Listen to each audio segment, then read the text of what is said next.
Hello everybody. In today's class we'll be discussing about generalized Hooke's law. You all are aware of the definition of Hooke's law. The linear relations between the components of stress and the components of strain are known as Hooke's law. So just remember that linear relations between the components of stress and components of strain are known as Hooke's law. So when you are saying linear relations, it obviously means that it is in proportionality limit. If you are not in proportionality limit, then it will not be linear, right? So deriving the equations, by equation you can write it as epsilon equals to sigma by E, where E is your modulus of elasticity, right? So now in order to derive the Hooke's law for a three-dimensional element, okay, we are considering a rectangular parallel pipe like this one which we have considered previously. So for that rectangular parallel pipe, the unit elongation epsilon x in x direction. What I am doing is, first I am applying forces only in x direction. Okay. So when you are applying forces only in x direction, the unit elongation in x direction will be denoted by epsilon x, and it will be given as sigma x by E. So in order to give you more detailed, let's say this is an object here. This is my x direction. You are pulling it in x direction, right? So in x direction, if you are pulling it, the other two directions they will be shrinking. Okay. So in other two directions you will be getting lateral strains. So this is your longitudinal strain. In other two directions you will be getting lateral strains, and those will be written with the help of what you call that Poisson's ratio. You will be writing those, right? So this strain epsilon x in x direction, it is also accompanied by lateral strains epsilon y. It will be equal to minus mu into sigma x by E. Similarly, epsilon z will be equal to minus mu into sigma x by E. Let us now apply stress in y direction. When you are applying stress in y direction, epsilon y will be equal to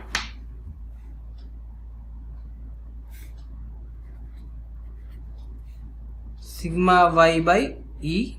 This is longitudinal. So for the application of forces in y direction, you will get lateral strains also. Those lateral strains will be equal to epsilon x equals to minus mu into sigma y by E, and epsilon z will be equal to minus mu into sigma y by E, right?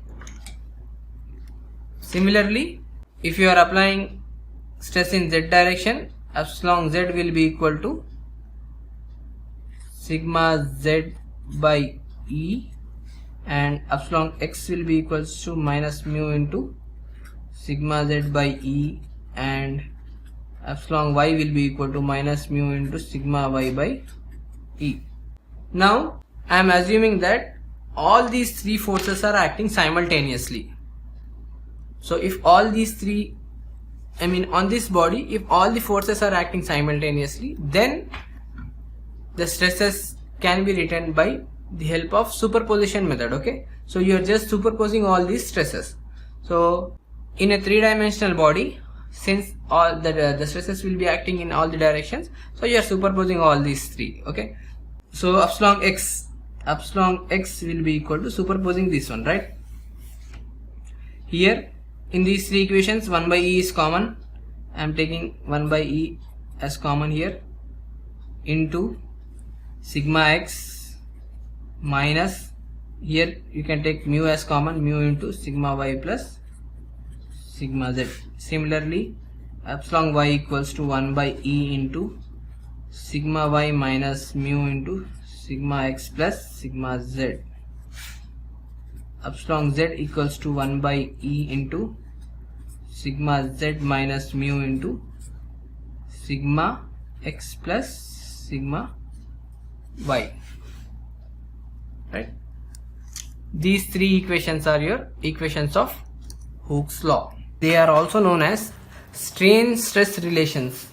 Why? Because in these equations previously, these three equations, on your left hand side you have strains and on your right hand side you have stresses, right?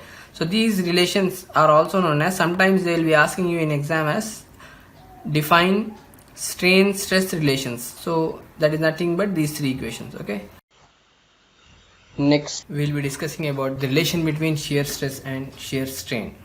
In order to derive that, let us consider the deformation of a rectangular parallelepiped in which sigma z, that is stress in z direction, this direction, equals to sigma y equals to minus sigma, and sigma x equals to 0. So I am considering the two-dimensional view of that parallelepiped. Okay, here y and z axis are shown and x axis will be perpendicular to this one. So on all the boundaries, that is parallel to z axis and parallel to y axis, you are having uniformly distributed stresses. Those stresses are of magnitude sigma. Okay, and the direction is varying depending on the axis, coordinate axis, right? Now from this we are cutting out an element A, B, C, D by planes which are parallel to x axis. This is my x axis, right? This will be the plane AB which is parallel to x axis, similarly plane BC, CD and AD. So, and these planes are making an angle 45 degree with your coordinate axis.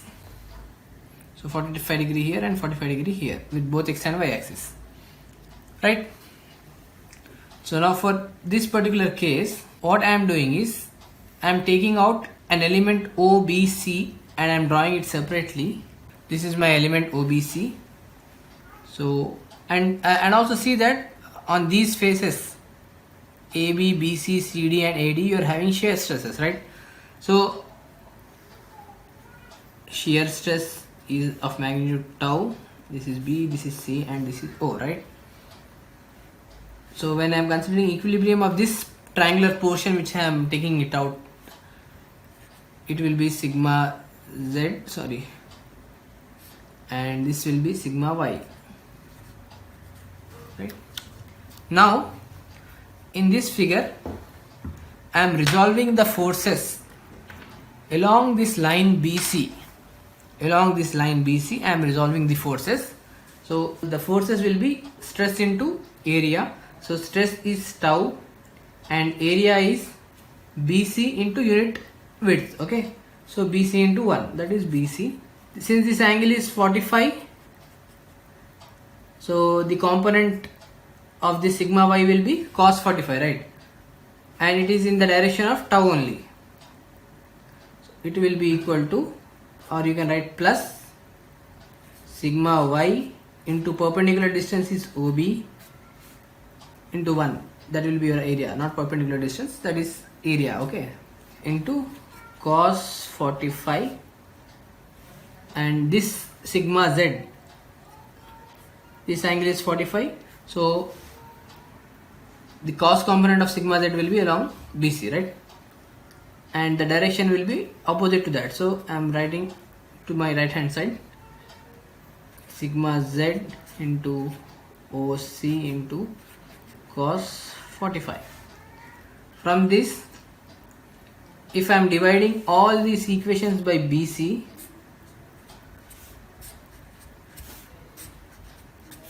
so this will become 1, and OB by BC is equal to cos 45 and OC by BC is also equal to cos 45. Therefore I am making tau as subject here. Tau equals to sigma z into cos square 45 minus sigma y into cos square 45, right? Cos square 45 is 1 by 2 into sigma z minus sigma y. Here sigma z is sigma and sigma y is minus sigma. So sigma minus of minus plus sigma, 2 sigma by 2 will be equal to sigma. Tau equals to sigma here, right? This is one equation which you are getting. Similarly, I am resolving the forces perpendicular to this line BC. Okay, and this is, let's say this is my normal stress on BC. So that normal stress will be equal to sigma n into BC equals sigma y into OB sine 45, right, plus sigma z into OC sine 45. This is again equal to sigma n equals 1 by 2 into sigma y plus sigma z. Sigma y is minus sigma and sigma z is plus sigma. So this is equal to 0. So here we have started our equation derivation by considering this type of element on which the stresses in one direction are compressive and the stresses in other direction are tensile. In that element we have taken one small infinitesimal part of that element, right, and we have derived this. So it means that if you are getting these type of equations, it means that this particular condition is known as pure shear condition. In other words, you can say that in this particular loading type, when you are assuming these types of stresses, you will not get any normal stress in that element. So all the stresses will be shear stress only. Okay, hence that condition is known as pure shear condition. Now consider this figure here. In this figure, the elongation of OB, you are compressing from this side, right? So the elongation of OB will be equal to shortening of OA and OC. So we can conclude from this pure shear condition that the lengths AB, BC, these lengths will not change, but the angle between the sides AB and BC will change, and the corresponding magnitude of shearing stress, the corresponding magnitude of shearing strain may be found from this triangle ABC. Okay, now I'll draw this triangle separately in order to give you more clear idea. Initially this is your triangle, right? This is your point O. Now after application of forces, this is getting transformed, right? So this transformation is somewhat like this.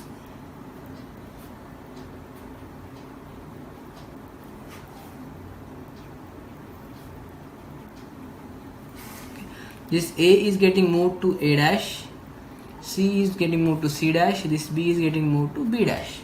After deformation, this will be the figure here.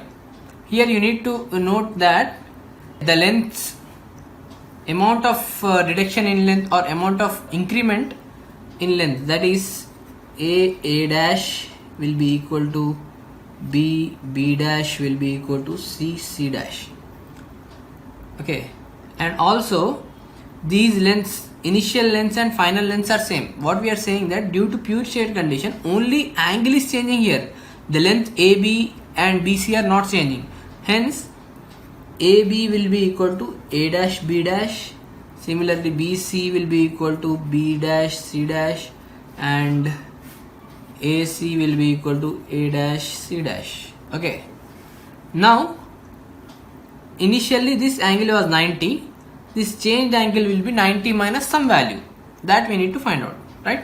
Now let us consider this OC dash by OB dash equals, OC dash means here to here by OB dash equals to, so this is opposite by adjacent, right? So it will be equal to tan theta, right? So this theta is 90 means this will be equal to 45. So since you are considering deformed lengths, that will be 45 minus some value, right? So now I am saying that that value is equal to tan of 45 minus gamma by 2. This gamma is your shearing strain. Okay, this tan 45 minus gamma by 2 can also be written as, I'll take a fresh page here, tan pi by 4 minus gamma by 2 can be written as, opposite by adjacent you need to write, right? So opposite is OC. So you can, for OC dash you can write as OC minus CC dash, right? And For OB dash you can write it as OB minus BB dash. Clear? Okay. This can also be written as 1 minus CC dash by OC by 1 plus BB dash by OB. Since OC and you have written here previously, right? Where is that? AC and A dash C dash are equal, which means OC and O dash C dash will also be equal. Similarly, OB and O dash B dash will also be equal lengths. Hence, when you take it out common, here in numerator you will get OC and in denominator you will get OB. These two lengths are equal, you can cancel them off, right? This is equal to, this numerator term you can see here, this is, from this figure if I show you, what is that? CC dash by OC, right? CC dash is this part by total OC. So this is change in length by original length. So change in length by original length, and this corresponds to y direction. So change in length by original length is strain, right? So this will be equal to, and this strain is negative. So 1 plus epsilon y by 1 plus epsilon z. So this denominator one, it is positive. Since the length is increasing, that strain is positive. For other one, the strain is negative, right? We know that from Hooke's law, you know that epsilon z equals to 1 by E into sigma z minus mu into sigma y plus sigma x, right? Since here you are having only two-dimensional element, sigma x is 0 here. We have assumed sigma x is 0, no? So epsilon y will be equal to minus sigma by E, or one second, I can here I can substitute the value of sigma z and sigma y, right? So it will be equal to sigma by E into 1 plus mu. Similarly, epsilon y can be written as sigma by E minus into 1 plus mu. So substituting these two equations into this, so you will get this is equal to, and also you can this term can also be expanded. This is tan A minus B. So tan A minus B can be expanded as tan pi by 4 minus tan gamma by 2 by 1 plus tan pi by 4 tan gamma by 2. Tan A minus tan B by 1 plus tan A tan B, right? So this tan pi by 4 is equal to 1 minus, for small values of gamma, tan gamma by 2 can be written as gamma by 2 by 1 plus gamma by 2. So this is your left hand side part, and this whole equation is equal to 1 plus epsilon y plus 1 plus 1 plus epsilon y by 1 plus epsilon z, right? So it is equal to 1 plus the value for epsilon y is this one, minus sigma by E into 1 plus mu. Okay, so this is minus sigma by E into 1 plus mu by 1 plus sigma by E into 1 plus mu. So when you are comparing these two equations, you can conclude that gamma by 2 equals sigma by E into 1 plus mu, and gamma equals 2 into sigma by E into 1 plus mu. Since this is pure shear condition, here gamma is equal to tau you have derived, right? 2 into tau by E into 1 plus mu. Thus the relation between shearing stress and shearing strain is defined by constant E and mu. Generally for shearing strain you will be using one another constant that is known as modulus of rigidity, where it is denoted as G equals E by 2 into 1 plus mu, right? E by 2 into 1 plus mu. This one is used. So when you are substituting that here, gamma will be equals to tau by G. This is the relation, final relation between shear stress and shear strain. So it means that the distortion of the angle between two intersecting sides which we have drawn here, it depends only on the corresponding shearing stress of the corresponding shearing stress component. Okay, so this is the general equation. If you are considering for different sides, different coordinates, so you can write as gamma xy will be equal to tau xy by g, gamma yz will be equals to tau yz by g, and gamma xz will be equals to tau xz by g. So one more thing, important point which you can note from these two derivations of normal and shear stresses are the elongations and distortions are independent from each other. So with this we will conclude here. Remaining topics will be dealing with in our next class. Thank you.